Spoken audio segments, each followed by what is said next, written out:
আগামী জাতীয় সংসদ নির্বাচন সংখ্যানুপাতিক প্রতিনিধিত্ব পিআর পদ্ধতিতে নেওয়ার আলোচনা চলছে। নির্বাচনের সময় যতই ঘনিয়ে আসছে ততই এ নিয়ে বিভিন্ন মহলে বাড়ছে আলোচনা সমালোচনা। সম্প্রতি জামাতে ইসলামী, এনসিপি, ইসলামী আন্দোলন সহ বিভিন্ন রাজনৈতিক দল পিআর পদ্ধতিতে নির্বাচনের দাবি সামনে আনলে এর ঘোর বিরোধিতা করছে বিএনপি। বিএনপির শীর্ষ নেতারা সোমবারের বিভিন্ন কর্মসূচিতেও বিষয়টি নিয়ে কথা বলেন। পাশাপাশি কারো ধমকের কারণে সুষ্ঠু নির্বাচন ব্যাহত হতে দেওয়া যাবে না বলেও হুঁশিয়ারি উচ্চারণ করেন তারা।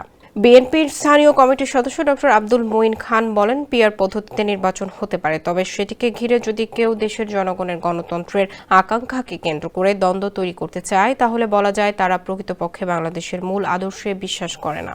এছাড়া বিএনপির যুগ্ম মহাসচিব রশিদ উদ্দিন চৌধুরী এনিও পিআর পদ্ধতিতে নির্বাচনের আড়ালে ষড়যন্ত্র দেখছেন বলে মন্তব্য করেছেন। তিনি পিআর পদ্ধতির নির্বাচনে কারা লাভবান হবে তা ভাবার পরামর্শ দেন। একই সঙ্গে এই ষড়যন্ত্র বাস্তবায়ন হলে ফ্যাসিস্টরা সুযোগ পাবে বলেও মন্তব্য করেন তিনি। এসব তথ্য তুলে ধরে একটি প্রতিবেদন প্রকাশ করেছে জাগো নিউজ।